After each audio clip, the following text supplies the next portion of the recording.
CitizenCon, ni hao, CitizenCon, and hello, Manchester. I'm not going to need this anymore. Cool. I am Benoit Beauséjour, or as some of you know me, I am Balt on Spectrum. Today, we will talk about Brave New Worlds. This is Pyro 2, Monox. It's a barren planet, not really habitable. Now, since the advance of our planet tech, we've always allowed players to circumnavigate planets and move from orbit to ground seamlessly, explore complex areas in intricate detail. Now, with server meshing, we're going to need a lot more locations for missions and destinations for more life. But there's a major question that has always followed this project since the beginning of Alpha 3.0. How are we going to make a large number of planets and systems? How are we going to meet the fidelity benchmark we've established? In this technology update, we bring life to lifelessness, even to Monox. We take the physical representation of the terrain, the geology, the atmosphere, the climate, and the environment to create accurate biomes that spring naturally from the collision of all these environments. Coherent, denser biomes that follow the laws of nature that we encode into data. Data that we then leverage to place flora and fauna, yes, but also settlements, buildings, alien and human life in a planetary context. This creates worlds that are scientifically plausible, richer in gameplay opportunities. We want you to find adventure just by going around the planets without a quantum point. We want you to find actions along your path. For this, we are changing how we made the game. We are scaling how we made the game in all areas. This is not just a Planet Tech update. This is a collection of systems that we call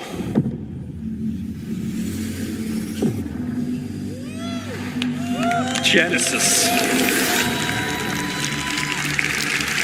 Now, to help me explain all this nice work and this nice technology, let us kick us off. And I welcome our very own Ali Brown and Will Hine for phase 1 of Genesis.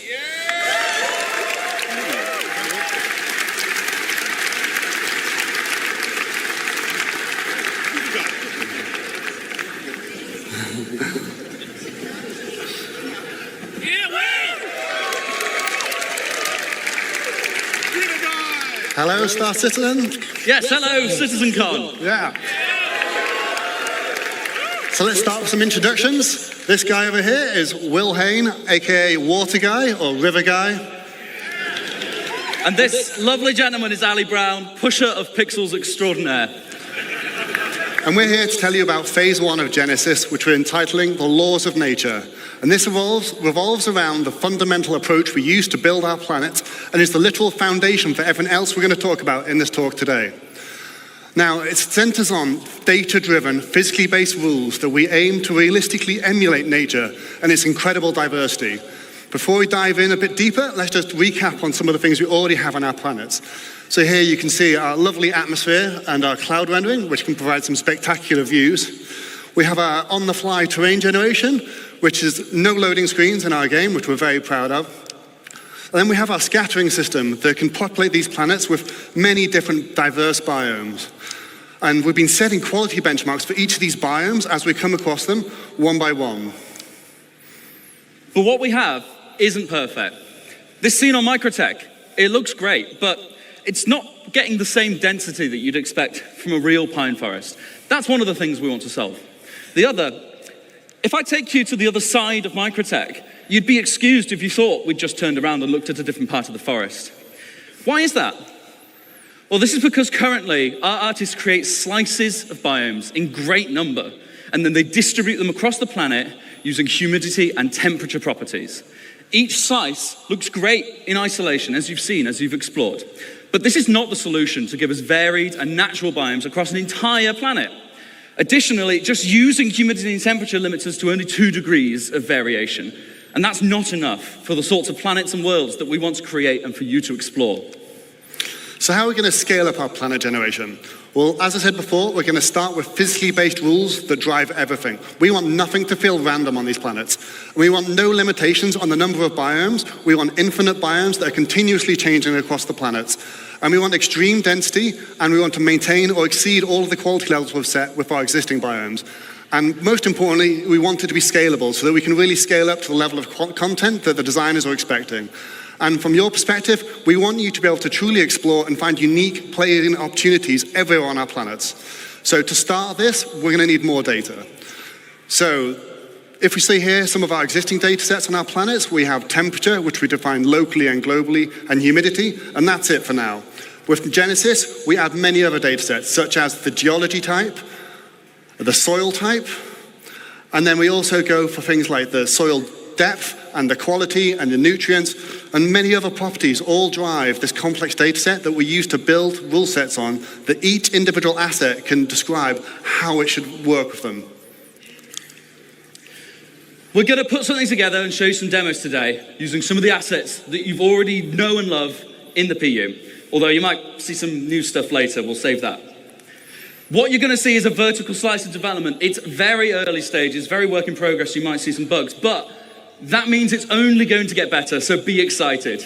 The number one challenge with planets in our game is scale. In no other context do you need a planet to look great from first-person perspective when you're stood among the trees. You need it to look great when you're in a spaceship at a quantum marker miles away, and everywhere in between. There are no loading screens, you see everything. We cannot afford for it to look bad in any of those scenarios. So, let's start from a ground perspective. Demo number one, let's have a look.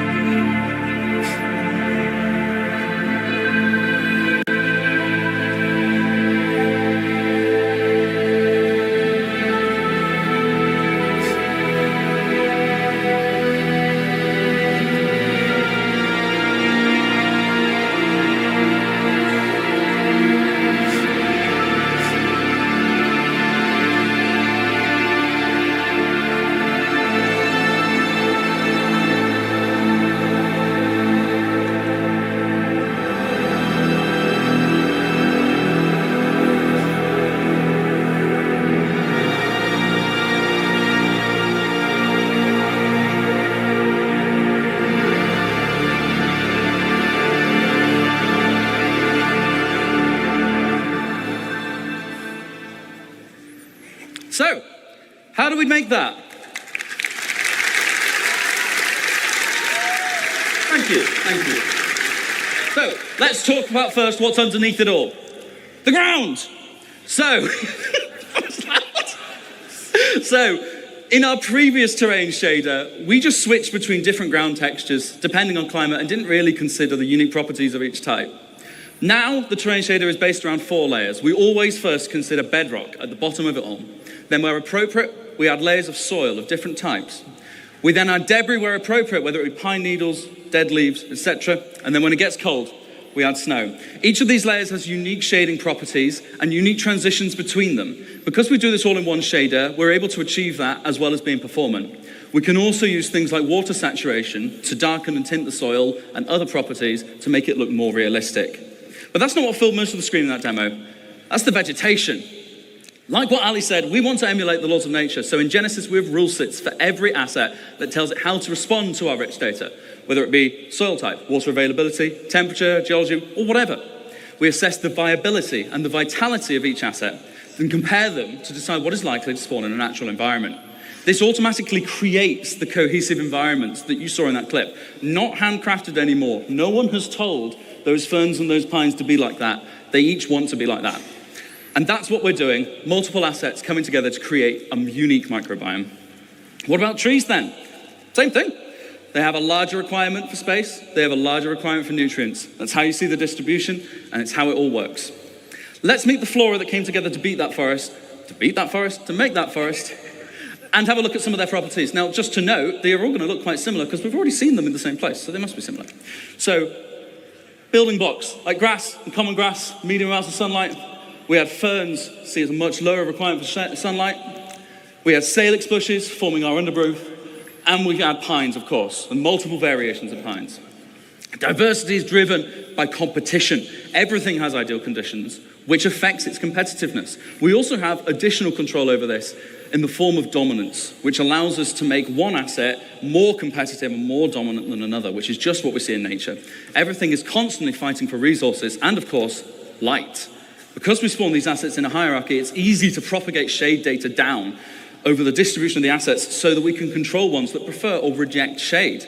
Often, like these ferns, they can spawn in light, but they are outcompeted in those scenarios most of the time. So you will see a rogue fern, or a place where there's no seeds for a specific asset, you might start to get this coming in. Let's take a look from a larger perspective again.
So, to take you through some of the things we saw in that clip, let's talk about rocks first. So, anyone that's done a lot of ground driving and ground vehicles might have seen that our rocks sometimes feel a little bit randomly scattered and can be quite an obstacle sometimes.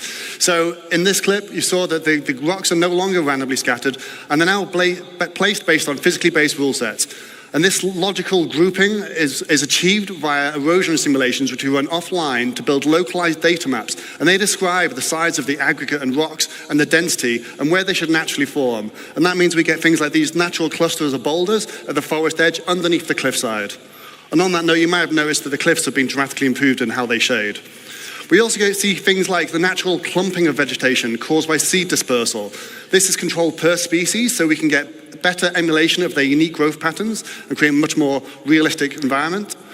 And we also calculate the slope aspect, which is the exposure to vegetation to solar radiation and other environmental factors. And this allows us different species to flourish in different conditions, as we can see on different sides of this valley. Then over larger scale, we calculate the age and vitality of each tree individually to drive exactly how high they should be, but also the color of their leaves. Now, this isn't the only thing that will drive the color of the leaves. We're going to introduce the concept of seasons to the game. And this will mean our planets will evolve through the year, and we'll be able to shed leaves from trees and have the grass wither in winter.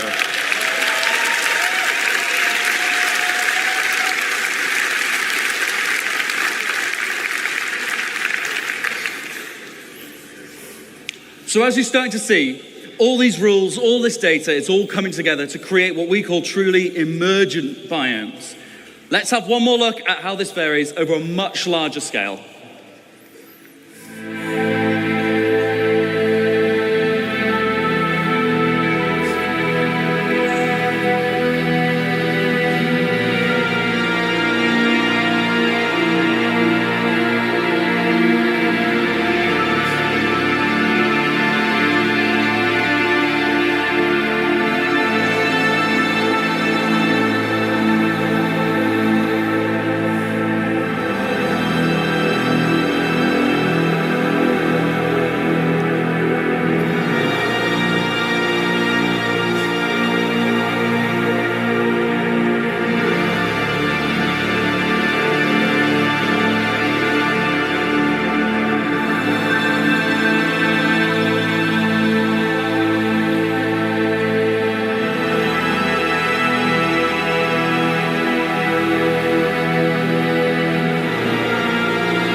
Just like in real life, oh, thank you. Just like in real life, our areas should vary, even by traveling a few kilometers. If you get in a helicopter and fly over the Alps, it all looks a bit snowy, but when you look closer, it's constantly changing. And we're now able to accurately represent that with our changing data. Another very important factor to mention is the distant look. In this screenshot, you don't see a single tree, and yet the terrain is still green. We previously did that with artist-made lookup tables that told the planet what color to be at what position. But that wasn't going to work with all our new data and our far more complex spawning. Now we have a systemic solution. The planet shader is able to intelligently evaluate what's going to spawn there using the same rule sets that cause the assets to spawn there when you get there. That means we can sample the sort of color that is going to project onto the orbital view and use it. We get a far better accuracy from the result. Together, by creating rules and authoring data that works, we create a continuously varying planet that sets the scene for the incredible exploration gameplay I know you guys are going to have. But how have we done this without compromising on performance? So yeah, with all this new data sets and these physically based spawning rules, you're probably wondering, how is this going to handle in your CPU? We don't want to melt anyone's CPU, so we've redesigned all of this tech to work much more efficiently than before, and now it can run on many cores. This allows it to be run perfectly well on both the CPU and the GPU. So we've redesigned our framework so that we can run it at both and swap between them freely. Now, the benefit of this is we can do things like, first off, move the terrain system to the GPU, and we've now done that to get some incredible performance improvements, but we then also cache the results in something we call a virtual terrain texture. I'll give you a quick demo of this now. This is now vastly faster than the previous system, but it also allows us to generate the terrain in much higher resolution, which means all the popping you can see on the mountains as we're approaching, all of that should be completely eliminated on the right-hand side of the screen.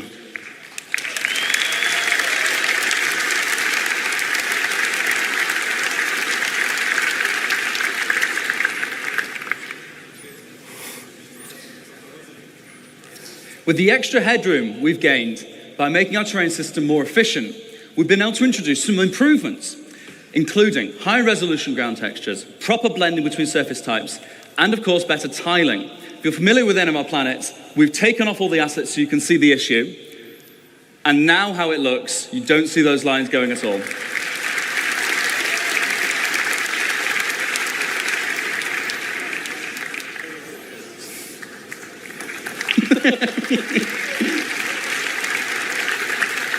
And one more.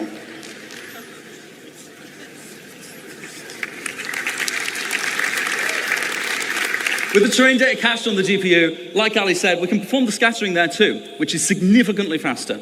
All those algorithms that we've used to generate those first bits can run there without being more expensive on your CPU. And it also means the results are directly there on the GPU. We can render straight from them. That allows us to have dramatically more density in our new system. We can render objects directly without having to go via the CPU every frame. We also cull at different levels of granularity, with bigger groups in the distance and individual assets up close. Just as a demonstration, this is the sort of density you can expect on Microtech today.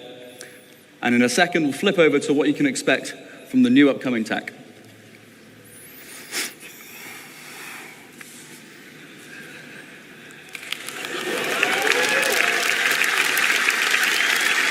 In a second, we're going to turn on the culling groups debug so you can see. These are the groups that we create of those trees and of the terrain. And as we get closer, we shrink them so we're more intelligently rendering what we need without having to assess each tree individually, all the way down to the ground.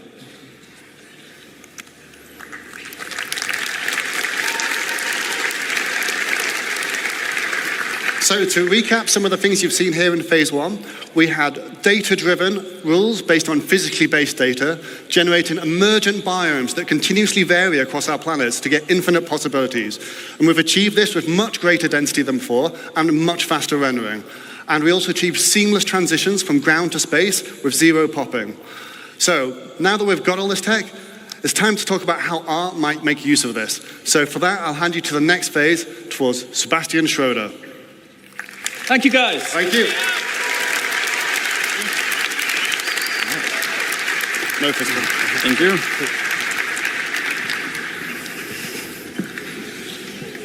Wow. Thank God there's only 20 of you, otherwise I'd be nervous. Right. Thanks for having me. I'm here on behalf of the Planet Content team, and we're very excited to finally show you some of the things we've been working on. As you've just seen from Will and Ali, the system keeps growing in both complexity and capability, so our libraries have to grow alongside it. Wait, should I click? No. No, I should click. Yeah, click. Oh, there we go. So, our goal of the content is to provide the content that the system needs to populate every corner of every planet with realistic environments. And this content is what this phase of Genesis is all about, emergent biomes. For our first example of today, it's almost a shame Will left because it's about moisture, but let's look at very high moisture and medium to high temperature.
Thanks, that did look really good. So, for swarms, we obviously made vegetation that feels at home in or near water.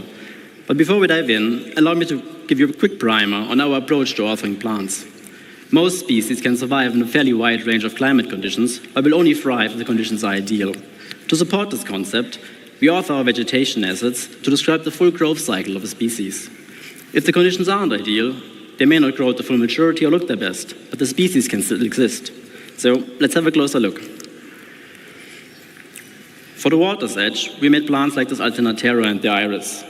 We also need the aquatic ones to float on the water surface, like the water lily or the pickerel weed. This willow and the one after, a Chinese tallow tree, while comfortable near water, we can also use to replace some of the more aged assets used to seeing elsewhere in the game. The last one, it's taking a bit longer now, but the last one, I'm gonna wait. The last one, you may not see used much in other biomes, but it's a very iconic one for the swamp, the bald cypress.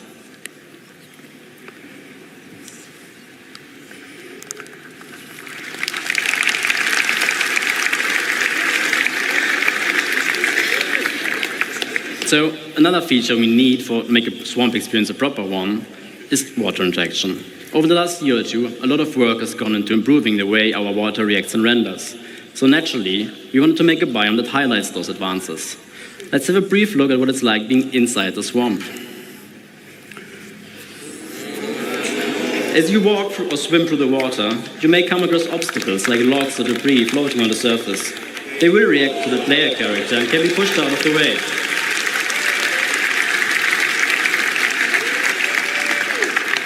We were also pleasantly surprised when we first saw how the water simulation systemically affects assets floating on the water surface, making for some really immersive moments.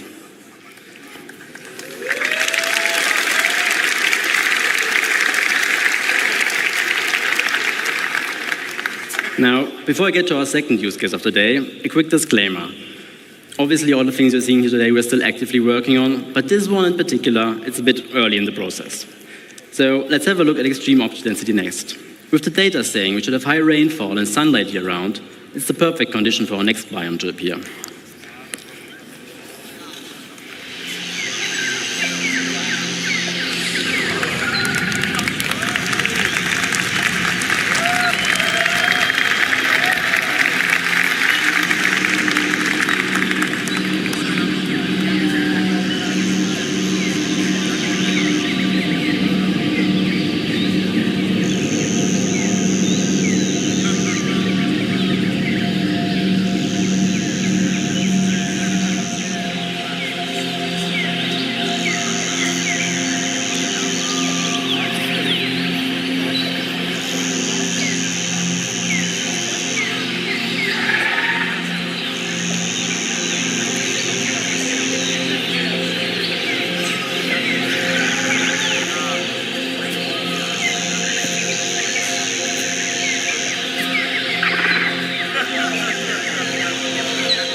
Considering everything you've just seen is still very much work in progress, the gameplay capture team really did a great job showing our work in the best possible light. With jungles, we wanted to explore the concept of vertical stratification, as they are the prime example for that. What it means is that you have horizontal layers of microbiomes defined by the species that thrives with the amount of sunlight and rain that still reaches there. The floor, herb and brush layer we could almost do before, obviously missing the density. But now we also have the option to add variation to the tree layer by dynamically spawning epiphytes like lianas, orchids, or bromeliads attached to trunks and canopies of other assets.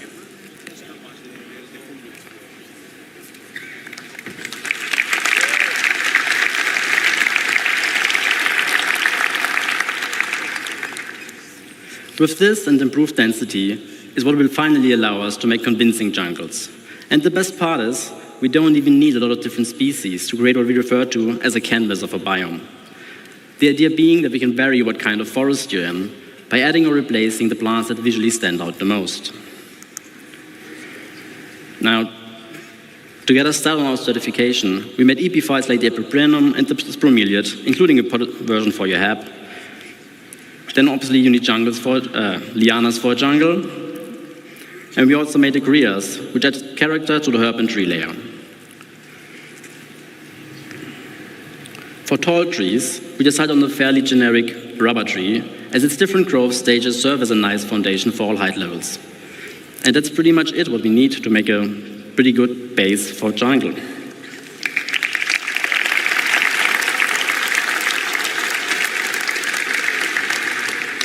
Now, for a third and last use case, let's pretend the data indicates regular rainfall and moderate temperatures.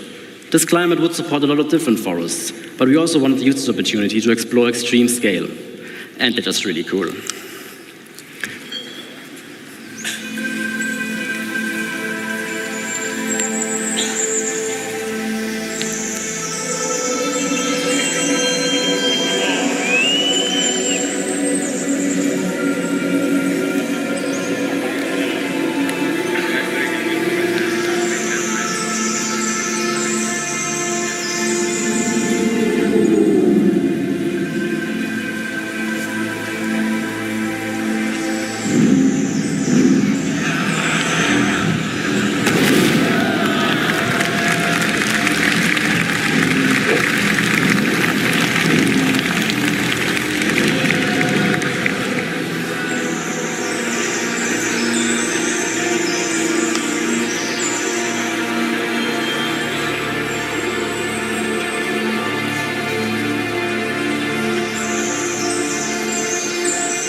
Now, for this one, we first looked at the different redwood biomes on Earth and tried to analyze what the most defining species of them are.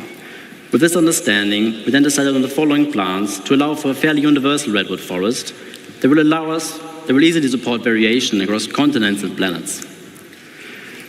A fairly common family of species for the ground levels of all redwoods are ferns, in our case a sword fern. We also made a huckleberry variant to provide some visual density for the shrub layer. To add some Jurassic vibes, we made tree ferns, as they can be found in New Zealand's redwood forests. The most important one, though, are obviously sequoias, and they ended up being one of our most complex sets yet. As it turns out, they can grow to be fairly ridiculous in size. It keeps going.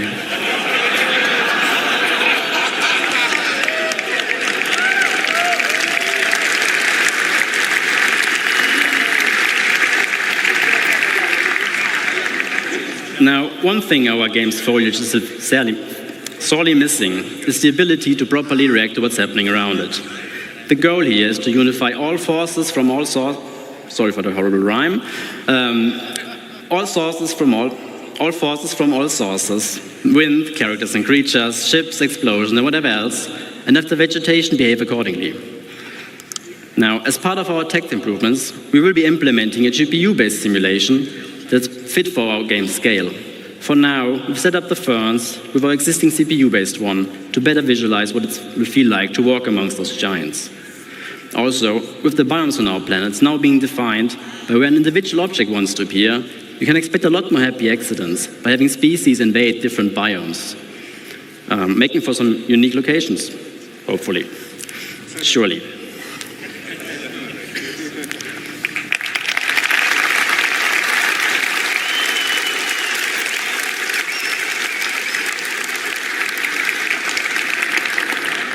Now, before I get to disappear off stage, I just want to say a big thank you to everybody involved, especially my team in Frankfurt for doing such amazing work and being all around great people. And also to all of you guys. I really hope you have a fantastic Citizen-Con. This concludes this phase of Genesis, so please welcome Ian to the stage so I can tell you all about the next one.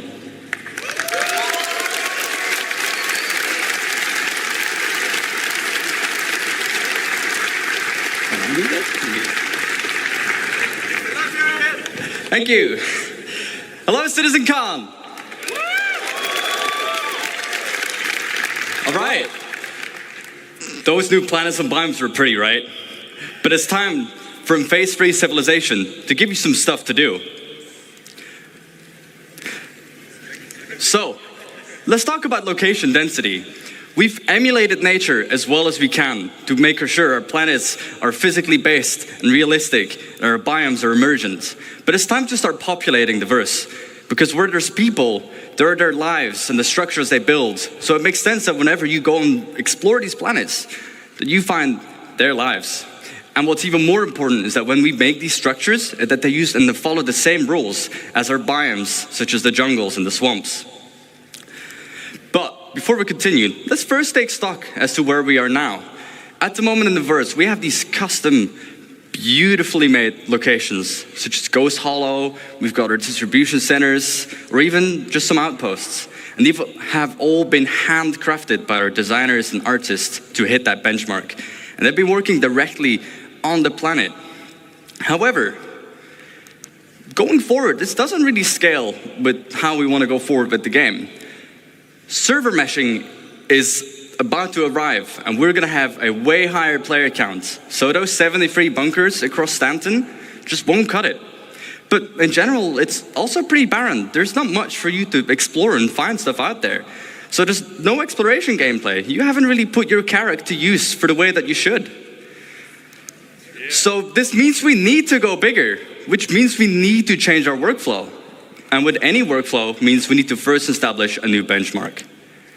So, with our new benchmark, we are ensuring quality and improve on our previous work and make it even better.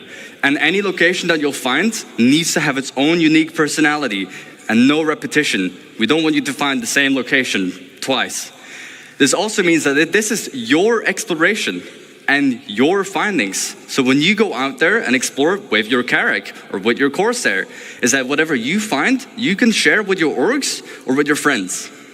As for that density, if you fly down to the planet, we want you to find something, let's say every 100 clicks, but also improve the mission experience. So when you stay more on the planet, you're more immersed and you go from location to location, just keep going.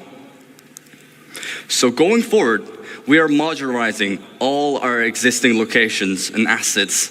And we're basically making a library of buildings and layouts that we'll be using to no longer work directly on the planet. The neat thing, all these modules and assets can be iterated upon and tested right in the editor for all the designers and artists to ensure fun gameplay and interactive sandbox activity, and also make sure all the mission stuff is there. Basically, we're building a toolkit. So let's look at some of the things that we need to keep in mind as we are making that toolkit. First and foremost, we've got our art style and branding. We've got things like Frontier for our settlements. We've got high-tech for the emergency shelters, but also utilitarian like our bunkers and distribution centers. The richer the data, the richer these locations will be. Secondly, they all have a function. We've got mining for our mining outposts, farming for the farmsteads, or just places where people live. The function of the place will define the way the place looks as well, and its form. And last but not least, the people as well, the faction and their loadouts. We've got lawful people like the new Citizens for Prosperity in Pyro, unlawful such as Xenofred, and sometimes not even no one. And the place needs to look a bit, derelict. In different places, you'll find different people. So, now that we've made our toolkit and we've defined all this new stuff, let's start building thousands of locations. Yes, I said thousands. So, to avoid the same issue of working on directly in the planet, I'd like to introduce to you StarArchitect.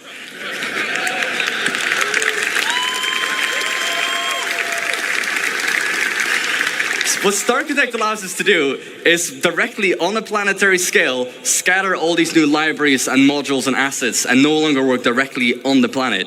And it uses the same logical rule set as our emergent biomes.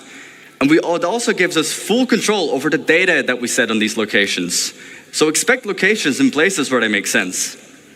Let's kind of look at all this new Genesis data and all these new libraries and chuck it into StarArchitect and see what it gives us.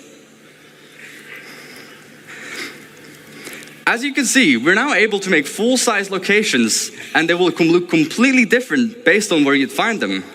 The layouts are controlled by the rules, and it will reflect its place in the verse. We've got farms, mining outposts, but even our older locations, such as the bunkers that you find on Stanton.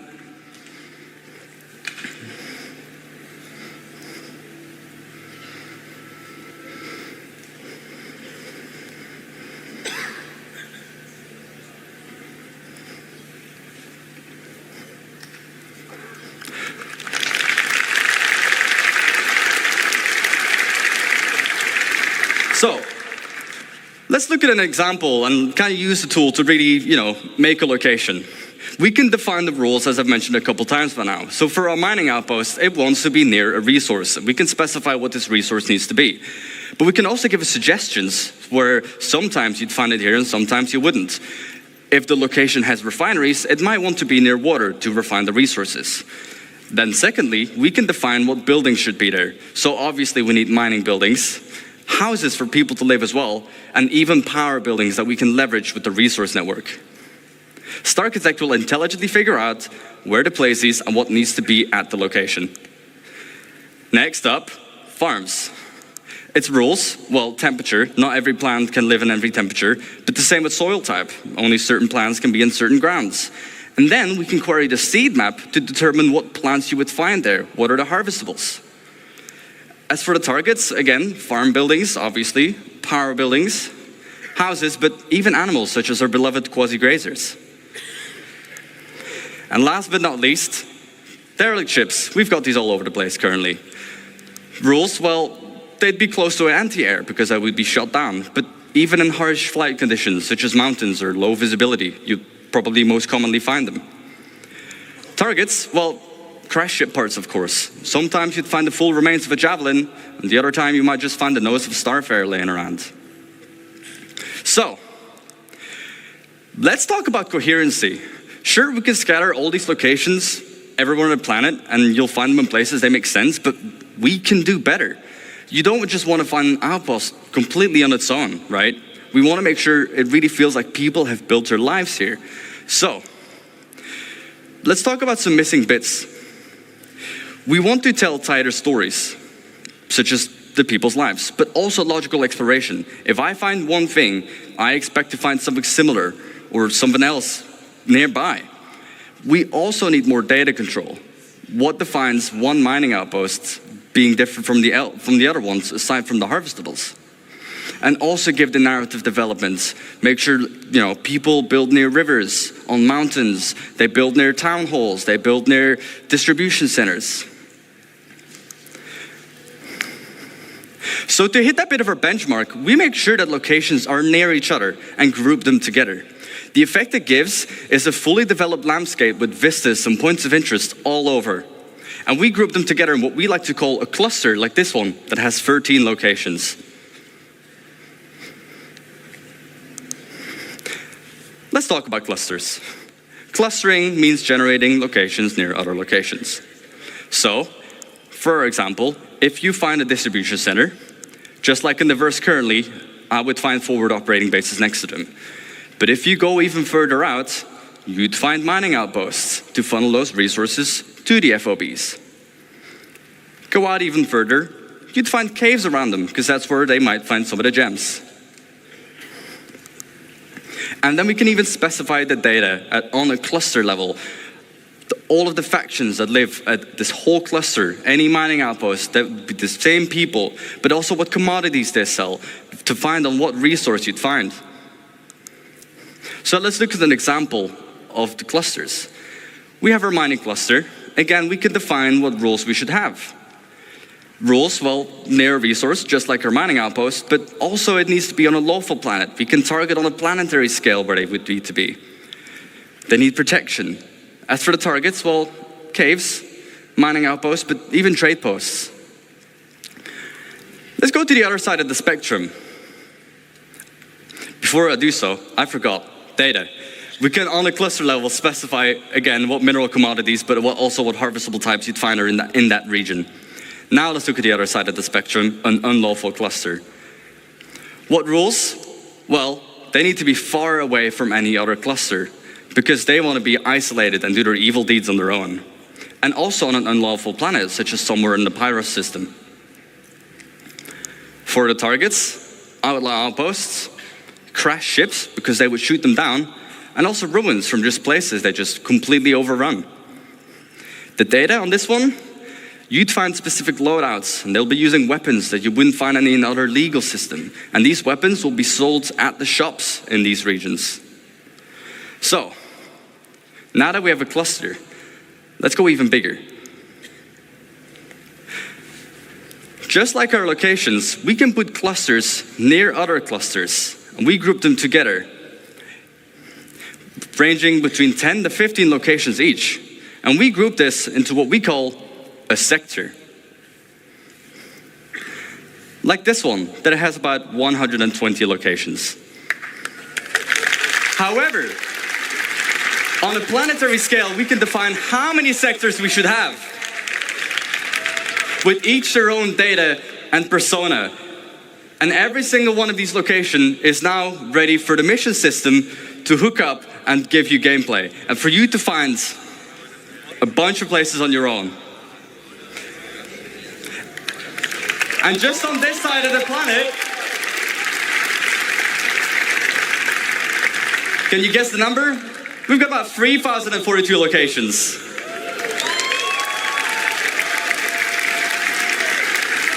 And again, this means as architects, we're just able to, on a planetary scale, just define how many locations we need, what you'd find there, and to just give that full identity.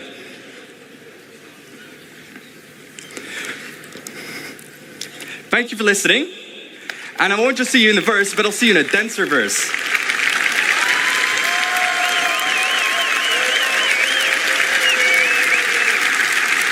However, this was only the first phase of civilization. Let me introduce you to the stage, the person who will introduce life at these locations, Francesco Raccucci.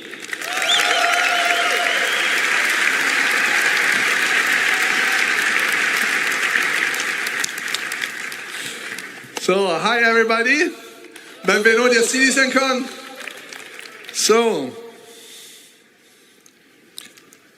where are we today? So, my name is Francesco Raccucci, and I'm the director in CIG. Welcome to the next step of phase 3. We will look into how life adapts to the laws of nature and how all the NPCs can interact pretty much with these incredibly vast and dense worlds that we just saw. So up to this point, we have seen how we are building the worlds. We start from the physical data set, and this is to make sure that what you see is not just beautiful and realistic, but also physically accurate. So the distribution of the elements that we have seen and the location and the POIs are influenced by geology, mission, narrative, and the lore. Those locations cannot be lifeless. We want the planets to basically leverage the space that emerge with life. So from an AI perspective, I will categorize the elements of those worlds into 4 macro groups. Emergent environment, that is everything we have just seen being built out of the physical data set. Users-made locations. So this includes everything that our designers or you players will create in the world. So something that is mankind-made and not predefined in the environment. Interior of those locations. Now, this is very connected to the previous point. The difference is that they represent usually a confined space where there is much more tight interaction. And for NPCs, it's a lot about interaction with objects that we are usually used to in our everyday lives. And then the day and night cycle. So in essence, the passage of time. That so far didn't have really a lot of impact on the gameplay. So to allow life to respect this world and conform to the rules that this environment defines, well, we want to improve our tools and workflow, and we want to distance ourselves as much as possible from a designer-driven approach. This is because, first, it's labor-intensive, it can be prone to bugs, but also because the scale of the worlds that we've just seen are very hard to be, designer-driven in the markup. So we want to improve this workflow, and we will see how manual markup is also not usually the best option, because with these worlds that are heavily impacted by users and changes and customization, it's very hard to know in advance where interesting things are. So today I want to show you a couple of examples of what the IT team has been focusing on to make these systems supported and scale correctly to support these vastly dense dynamic worlds. So we'll look at perception in light and dark environments and dynamic cover generation. So attacking an outpost now must have a level of depth that goes beyond what we had. So layouts of the environment can change, vehicles may or may not be present, and PC can be anywhere. And if it's a bright day, well, we will be more visible, but our enemies will also be more visible. And if you choose to attack at nighttime, well, we'll attack in shadows. During darkness, it's going to be a bit harder to see our enemies, but we will also be harder to be spotted. And it will give us more opportunities to be stealthy and sneaky. How do we do that? So as you see, there is also a lot of different light conditions in this outpost.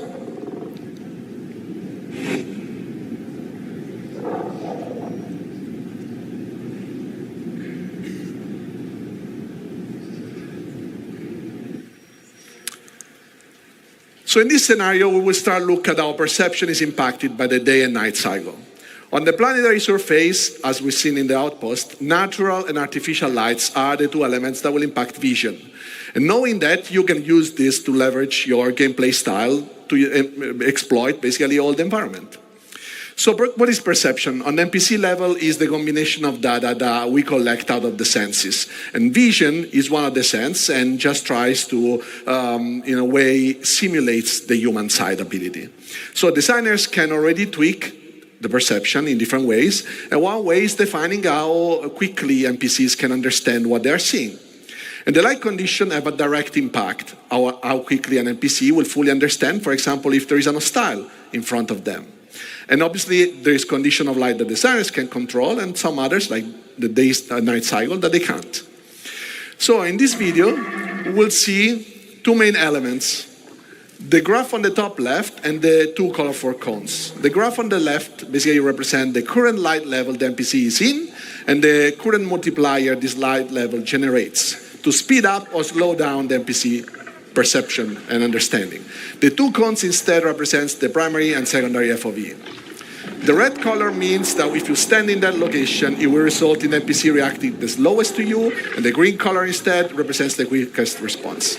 So during the night, NPC will have a hard time to understand and foresee and see things, but if they have flashlights on their helmets, they can turn it on, and this will impact their primary FOV, making still the peripheral vision a bit more uncertain. And as you see here, first of all, the NPC is patrolling with his domesticated friendly copion. This is because he wants to exploit the night vision capabilities of the animal, and it's kind of our tier 0 pets. So we will now look at the cover system. That is the next dynamic things that I want to show you. So when we introduced planetary navigation mesh the first time, our goal was really to create a systems that would support and process the environment in a very dynamic way. Our planets are just way too big to statically export them and process them, first of all. And then their regions only exist when somebody's there and the NPCs are there. So essentially, environment has its purpose only when life exists. Also, let's keep in mind that even if we could export dynamically and statically those planets, so processing dynamically all a static version of the planet, this would be, first of all, wasteful and on the memory side and time-consuming. And also because we have a lot of runtime modification of the terrain, this would require us to still reparse it at runtime, and pretty much that will be almost all the time. So to generate the cover data, we want to leverage the navigation mesh system.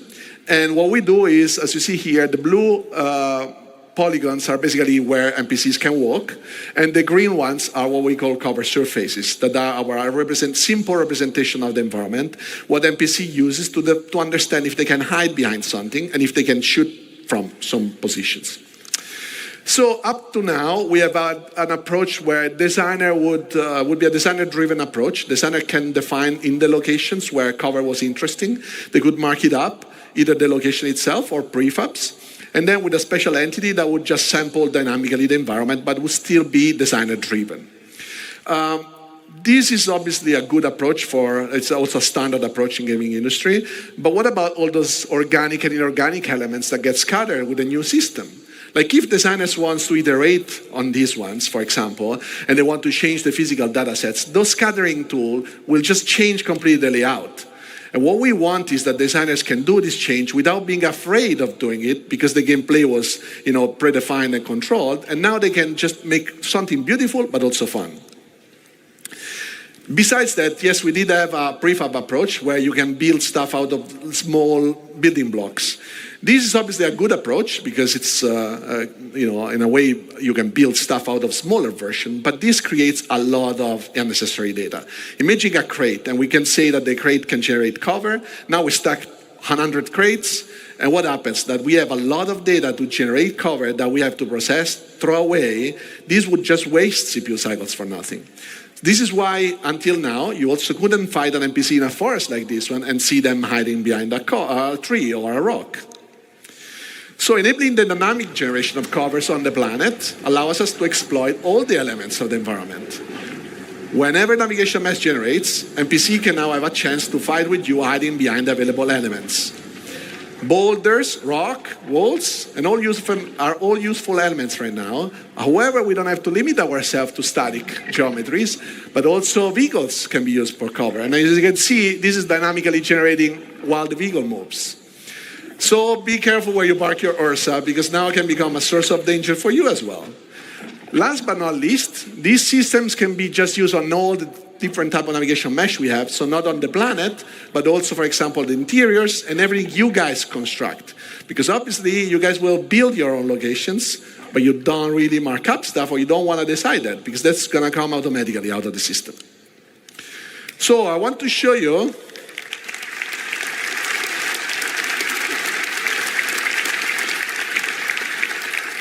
So what I want to show you now is just like a little bit of insight of what goes behind the scene when we generate cover and navigation mesh. These are some of the steps that our system does. So we always start from the environment voxelization. What that means is we process the geometry, the physical representation of the geometries, that is a little bit simpler than usually the render mesh, and we construct it in a voxelized approach.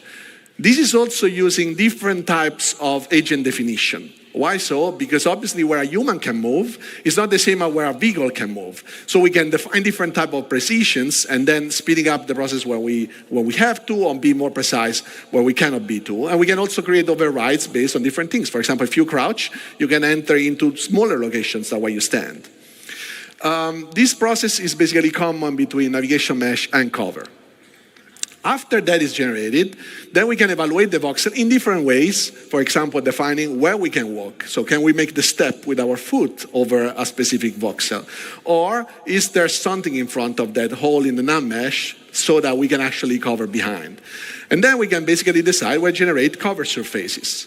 And after the cover surfaces are generated, we can process where the cover locations are. Cover locations are a good spot for NPC to be behind the cover. So what we see here is that with the introduction of Maelstrom last year, obviously we knew this would revolutionize how you guys are playing.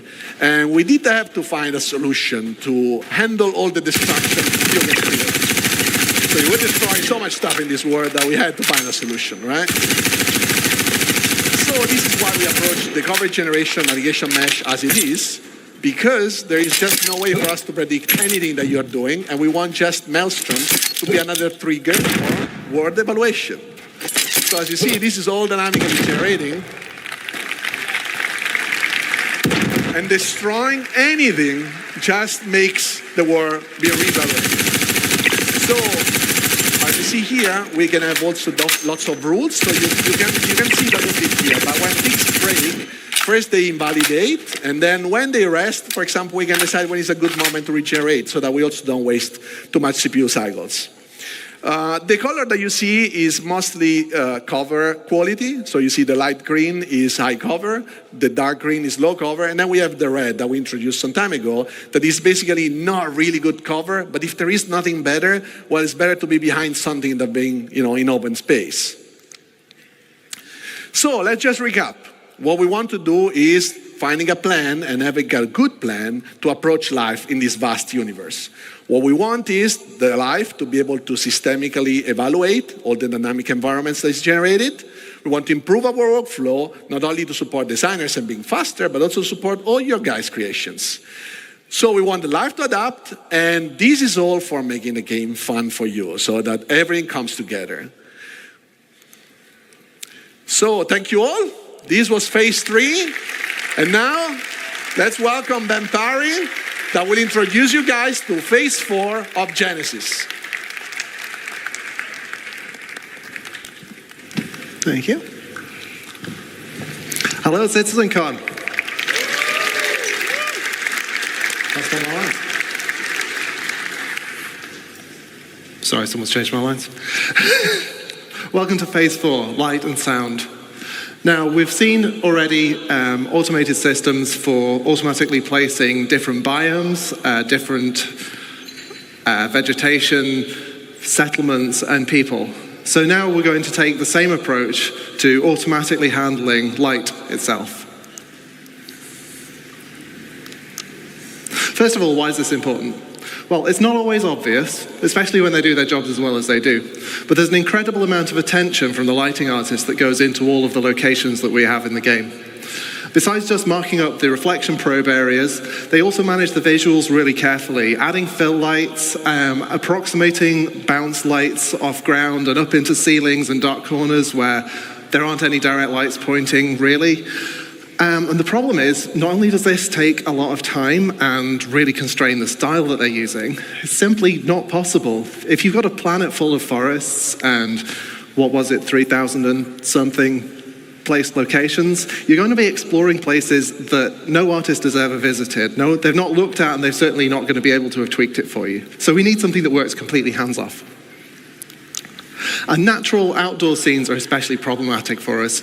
Indoors, you can put a lot of little lights around pointing from different directions, and you can probably justify it. Outdoors, you've got the sun, and you've got the sky. And if you're behind a tree, you've got the sky. And so you need that skylight to vary. Now,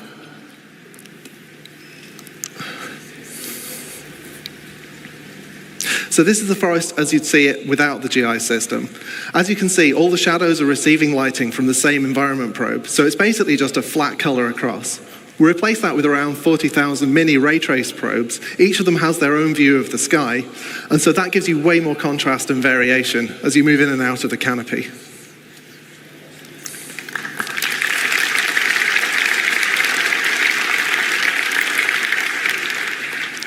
Now, there are a couple of other pieces of the puzzle that we've been working over the last year. Now, the first is, well, all the stuff that you can't stick 40,000 mini probes onto. Anything that doesn't have an opaque surface, we can't really know where it is on the screen and track it from frame to frame. But if we don't do anything, it's going to stick out like a sore thumb. We've got fog, we've got particles, we've got the other little things, I don't know what they are. And so we need something to do with those. So to address this, we've added a kind of stable grid of medium-y kind of probes that are generated around the player as you move around. So that gives us approximately matching lighting that we can apply to all of those things. Now, this is a little bit difficult to illustrate in normal scenes, so for once I've been making my own levels. As you can see, Pico's in trouble again, but because the lighting team hasn't helped, you can't see anything in most of the scene. If you add the transparency GI system, suddenly the whole scene comes alive. And this is something that we could never have done until we added this tech.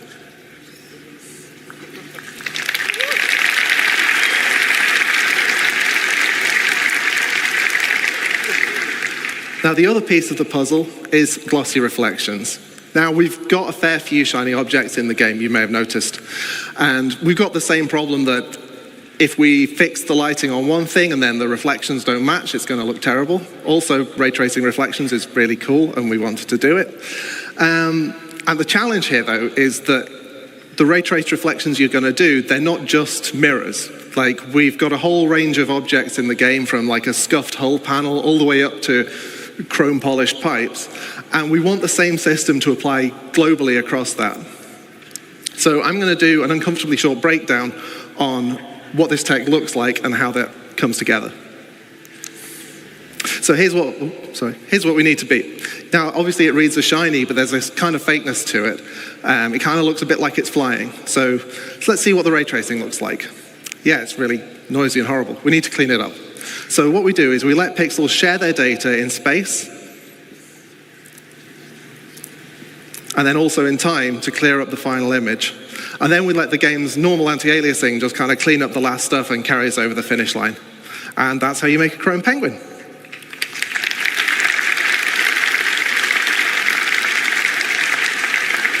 Now, I'm going to derail for a moment away from the topic of Genesis, because this isn't actually just about automating the lighting for new environments.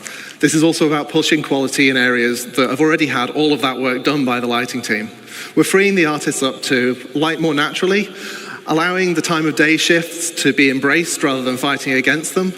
And as I'm about to show, players and NPCs are going to reap the same benefits as well. So here we start adding natural areas of light and shade and warm and cool colors.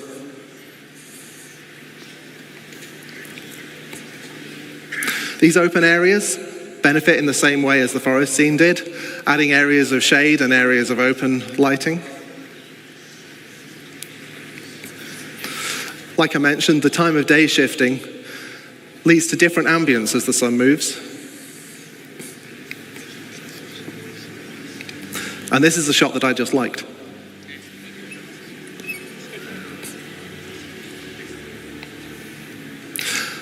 Finally, let's see how the new GI system can brighten up your character's day.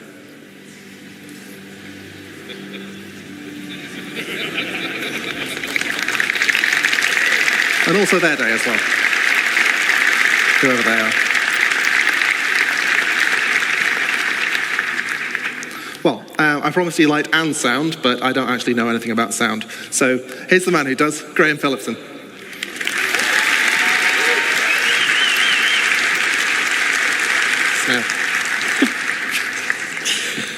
Good afternoon, CitizenCon. I've been at CIGE nearly 10 years, and this is the first time I've done this. Very exciting for me. So, do you want to make some noise? So, sound isn't as fast as light, so it takes me a bit to catch up. Jared wrote that joke for me, so you can blame him. He says it right here, blame him. So now we have a huge amount of visual and interactable content. Locations, biomes, populations, planets, and systems. And now they're all beautifully lit too, thanks Ben. But how do we paint this world with sounds? It's a challenge. It's a challenge of scale. We need to support multiple star systems, and it's a challenge of quality. We want the highest quality possible. We also don't want implementation to hinder creativity, and we want a seamless experience. So we're asking a lot. But with Star Audio, we can rapidly implement audio for entity classes, brushes, or audio sweeteners, all of which can be reused and reflected immediately across the game, including all of those emergent locations we talked about earlier. So again, this is Genesis data driving what happens in-game. And we can do all this without breaking flow. So here's a fairly dry video. It gets more exciting later, I promise, showing you our rapid workflow. So over on the left, had to think about that, we have the Wise editor, that's where all our sounds live. In the middle, we have Star Audio editor, and on your right, we have an entity that needs some insect sounds on it. So we can very quickly drag from Wise to Star Audio. We can mark up very quickly a bit of logic, and we can re-trigger this entity's spawn sound so that it immediately makes a sound. I assure you there is a group of insects. Thank you, you're too kind. If you like that one, you'll like the ones that come later. But there's a little something missing. So to add some realism, sounds respond to how they move, how you move in the world and how they move relative to you. So we need to change the frequency as their velocity relative to the listener changes. This is known as the Doppler effect. In simple terms, the pitch dropping as something whizzes by. Or, in even simpler terms, now, sound designers traditionally needed to implement their own Doppler sounds. But given how fast we can travel through these rich, dense locations and the sheer number of them, we can't afford to be doing that any longer. So we've created a systemic Doppler solution.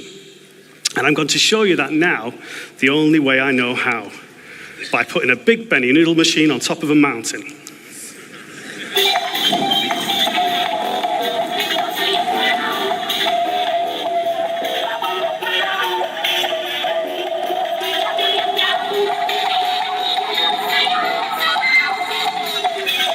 So you can hear the pitch and tempo changing as we move relative to the Benny noodle machine, and this is all fully systemic, no special treatment for this sound.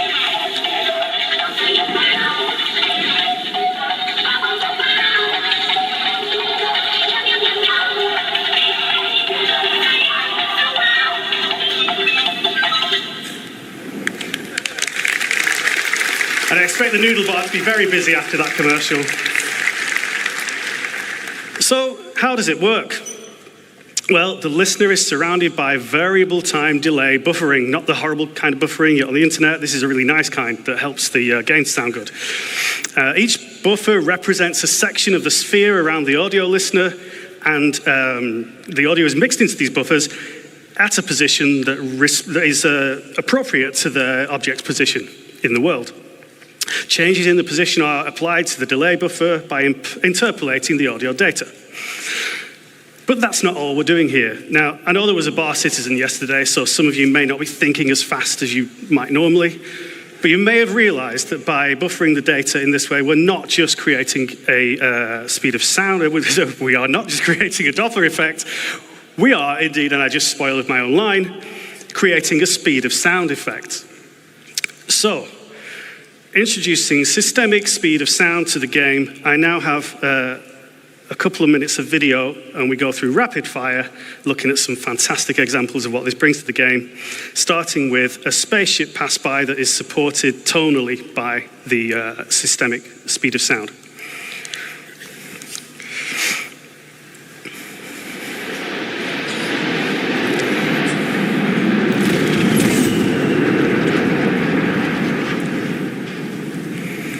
Okay, sounds cool. What about weapon fire?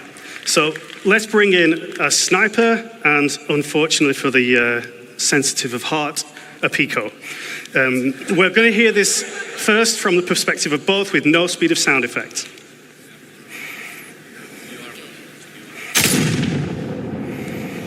Okay, so that's, if you were at the Pico perspective there, that's how you'd hear it in game right now. Let's hear it with speed of sound enabled, and this time we're just going to listen from Pico's perspective. So Pico's down before he even hears the shot. But don't worry, he's not dead. Okay, let's finish him off.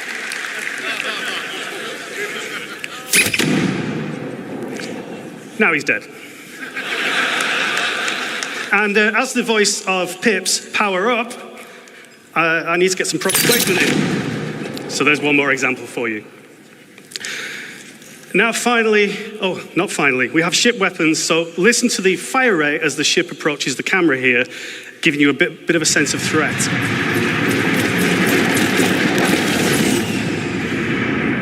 It's not too easy to tell what's going on there, but you get an increase in fire rate. Finally, the really cool stuff, explosions. So we can put a cinematic element, a shockwave element, and a delayed speed of sound effects.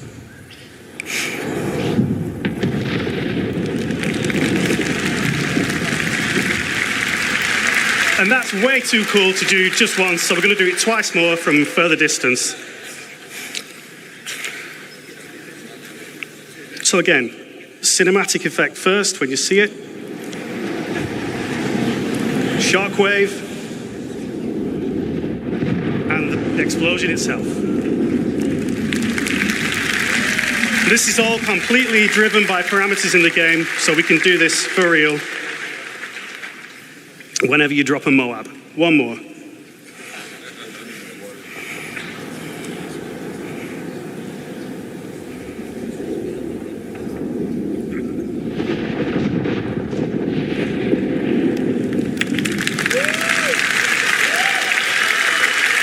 That's pretty cool.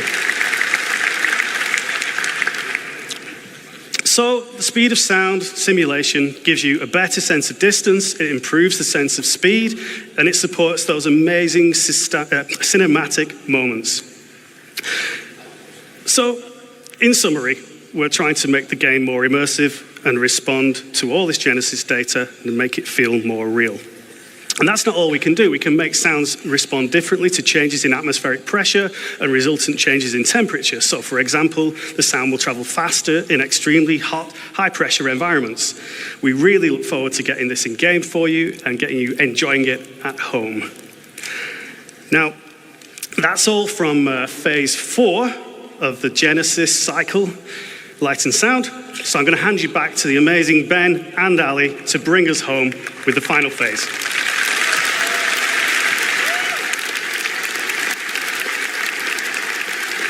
Thank you, sir. So, as Graham says, this is going to be the final phase of Genesis, and it's called Nature's Wrath. And this is where we're going to bring the very planet itself to life. So, first off, let's start talking clouds. So clouds have got an atmosphere, have got to be one of my favorite visual features of our game, and they're truly awesome, but they're also completely static. Nothing has changed with them. So what we want to bring with Genesis is the evolution of clouds over time.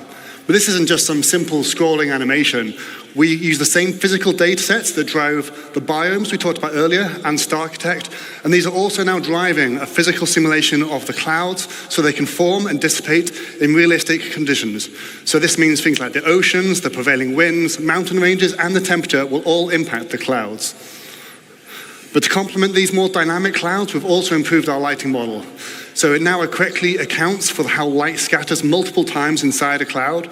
And this is important, creates much deeper lighting, and it can contrast against the sun's rays, resulting in much more vivid cloudscapes like we see on the left here.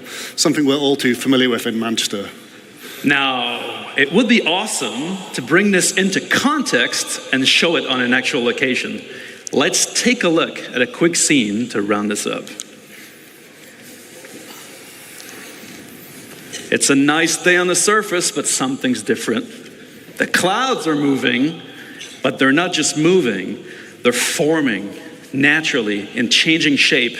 They dissipate as they glide on the atmosphere based on wind data, stratus and cumulus alike.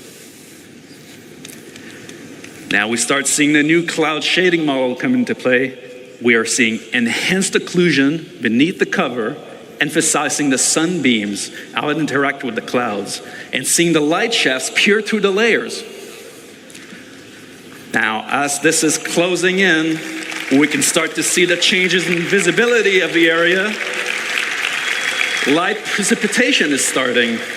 Previously, we authored static cloud shapes, but no longer. We didn't manually place a volume here. Its presence has been informed by Genesis data. Oh, and it's not just a cloud volume. It's a weather front.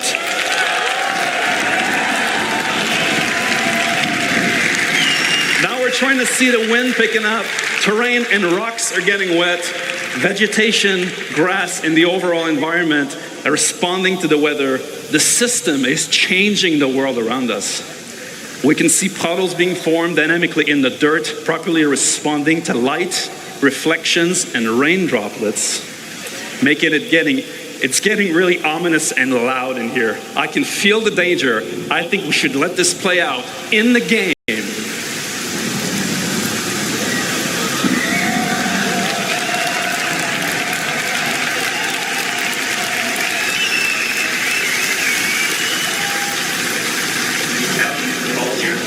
Weather's closing in fast in this location. Conditions are deteriorating. Severe items. We need to leave now. Get back here.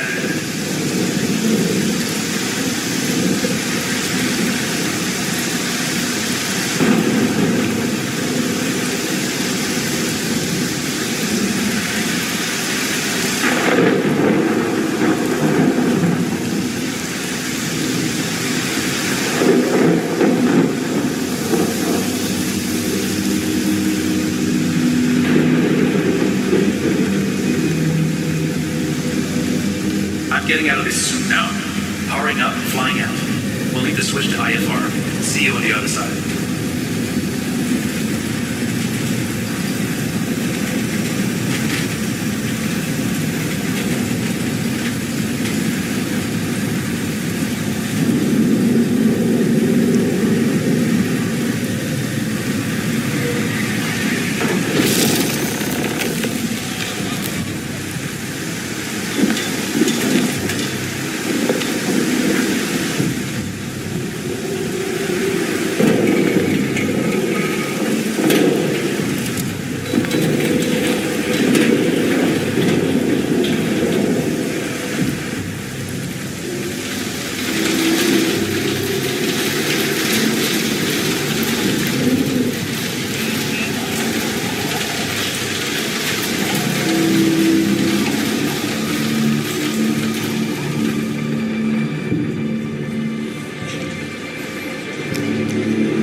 Man, that's what we call the Falco maneuver, to get out of there. Ali, please break this down for us. What did we just see? Yeah, so that was a combination of lots of tech we just saw that all combined together to make a really great cohesive experience. So we started with the cloud simulation, which wasn't really a cloud simulation, it's a weather simulation. The rain will appear not at random, but it's based on physically plausible conditions, so you have real weather fronts evolving across your planet all the time.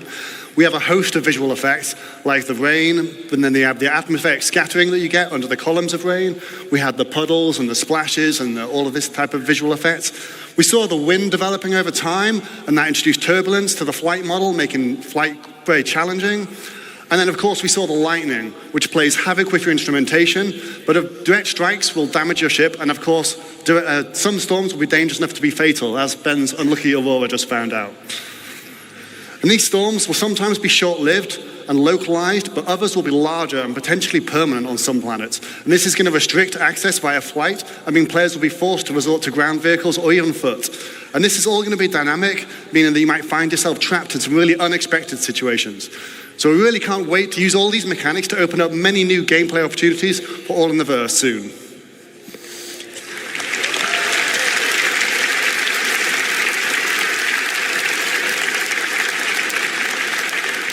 A wise yogi once said, "It's your job as a pilot to compensate and stay on course." All right, what have we learned today, guys? We've shown you an approach of encoding the rules of nature into planetary data. We've seen biomes emerge from geology, temperature, humidity, climate, weather, the physical terrain. We create denser, more diverse living planets without artists hand-placing or manually creating biomes, instead leveraging asset mapping. We've shown you a new way to make the game that can scale, to create thousands of Korean places for civilizations on planets that can be used for missions or immersion gameplay, without art and design hand-placing locations, leveraging world design rules instead. We've seen how populations of AI and NPCs inhabiting locations dynamically adapt their understanding of the environment without custom markup by developers, allowing the creation of more playable spaces rapidly. We've shown you how light and sound also benefit from Genesis data to influence planetary environments, and we've shown how these systems come together when weather comes into an area, changing your gameplay experience significantly. Our goal with Genesis and all of its systems is to create more worlds, better worlds, faster, by applying our tech wizardry and craftsmanship to build systems that respond to data. That's our StarEngine presentation for today, guys, for this year. Have a great CitizenCon. We'll see you on the next one.